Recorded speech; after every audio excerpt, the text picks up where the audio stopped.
The box shakes and the glow builds. For a second you think this might finally be the drop you've been chasing, but then it spits out something totally worthless and somehow you still want to open another. My friends, that's not random, it's a playbook. The same one casinos perfected decades ago, and of course games copied it line by line. Today I'm going to show you 7 psychology tricks that games use all the time, especially in loot boxes, and why they work so well on your brain. And trust me, once you know them, you won't look at loot boxes the same way ever again. Now let's begin. You know that roller coaster, 5 pulls in a row drop nothing, and then suddenly the next one explodes with something rare. That spike is one of the oldest tricks in psychology. Back in the 1950s, B.F. Skinner ran experiments with rats pressing levers for food. When the reward came randomly, sometimes after 1 press, sometimes after 10, the rats pressed way more than when it was guaranteed. And that, my friends, is called a variable ratio schedule, and it's the backbone of slot machines. And yes, it's what drives loot boxes too. Unpredictability makes rewards addictive, and if you've opened loot boxes, you know that feeling. The grind, the trash drops, then finally a hit of gold. That hit doesn't just reward you, it makes you want the next one even more. Your brain isn't chasing the reward, it's chasing the possibility of it. And that tiny what if is what makes walking away feel way harder than it should. Now let's talk about dopamine, your brain's reward chemical. And here's the thing, the high doesn't hit you when you get the reward, it hits before. In the 1990s, neuroscientist Wolfram Schultz trained monkeys to press a lever for use. And here's the twist, their dopamine actually didn't spike when they drank it. It spiked before, in the suspense, while they were waiting for the result. Games use this exact trick, the chest rattling, the drawn out animation, you get the point. Your brain is already firing before you even see what's inside. And my friends, if you've ever played Black Desert Online, you know that feeling. Sometimes the enchanting animation dragged forever, sometimes it was quick, but every time it messed with your head. That's dopamine at work. Often it's not the reward we chase, it's the rush of waiting for it. And if you've ever sat there staring at a shaking loot box, you know exactly what I mean. Have you ever almost won? That moment where you can see the prize flash in front of you, but it slips away at the very last second. Psychologists call this the near-miss effect. In the 1980s, researcher C. Reed studied slot machines and found that players who got near misses, like stopping just one symbol short, kept playing longer. Loot boxes doesn't just copy this, they graduated with honors. In game you watch a rare item roll by and then land on something totally useless. Your brain doesn't read it as a failure, it reads it as progress.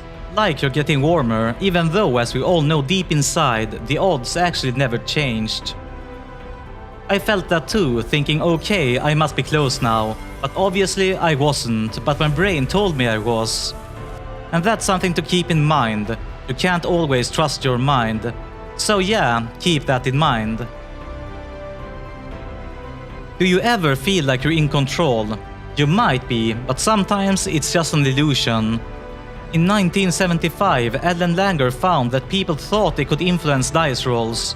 Throw harder for big numbers, softer for small. Totally random, but people believed it worked. Gamers do this too. Some players swear by rituals. Backing out of the menu, waiting for the perfect glow, even spinning their character before clicking. It feels like it works, until it doesn't. Deep down we know the truth. The algorithm doesn't care. Still, the illusion of control keeps you engaged, because it feels like you're influencing the outcome even when you aren't. You know those drops with less than a 1% chance. Somehow they don't feel impossible, they feel like maybe this time. But the truth is, our brains are lying to us. Kahneman and Tversky discovered that humans consistently overestimate small odds. A 1% chance feels way bigger in our minds than it really is. That's why lotteries sell billions in tickets, and why a 0.5% legendary drop rate feels like maybe this time, instead of what it really is, almost impossible. In Black Desert Online, upgrading gear to higher levels has a reputation for brutally low success rates. At least it used to. And if you've ever played BDO, you know exactly what I mean. And in a lot of games, rare loot works the same way. The odds are hopeless, but your brain rewrites them until hope feels rational. And it's one of the most dangerous hooks of all. It sneaks up on you, and the worst part is, you probably won't even notice it until it's already too late. You log in to relax, have some fun with friends, but then you see it. The timer's already ticking, and maybe, just maybe, this is the last time you'll ever see those rare items inside. Here's the thing, half the time it's not even about the item, it's about the countdown. Psychologists Daniel Kahneman and Amos Tversky proved that losing something feels about twice as painful as gaining it feels good. When games add a timer, the reward isn't just rare anymore, it's fleeting, and every tick of the clock makes waiting feel like a mistake.